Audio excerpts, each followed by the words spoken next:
लगावेला ना साला ई मसाला कबो कीन के मुर्गा बना के खाला मंगरो के दिन के। अरे का भई काहे हल्ला कइले बारू? सासू जी से झगड़ा भइल तो कही दिहनी पागल बलमुआ हमारे लागल, बलमुआ हमारे लागल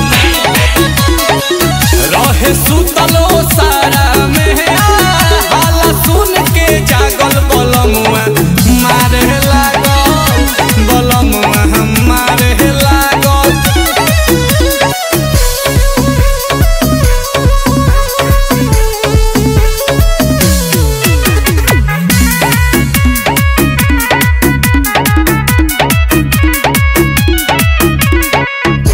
रोटी तकारी दिहनी औरी अचार संगे पनिया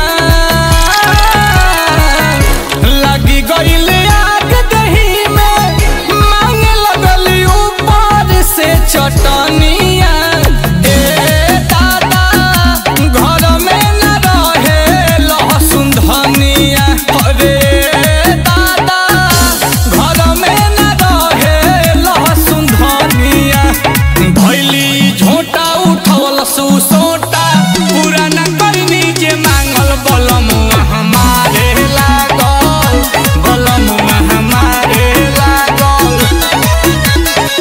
रहे सुतलो सारा घर में हाला सुन के जागल बलमुआ हमारे लागल, बलमुआ हमारे लागल।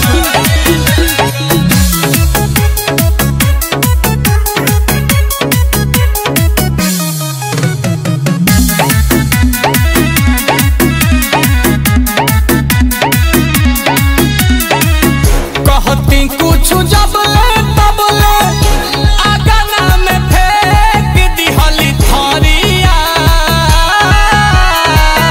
हई श्याम चटकिन खटकी कही कही के देवे लगली गरिया। ए आंसू देखे लगली बाप महतरिया, ए आंसू देखे लगली बाप महतरिया। पड़ल बफोरा पीठी पमोरा, पड़ल बफोरा पीठी पमोरा नीलकमल के हदागल बलमुआ।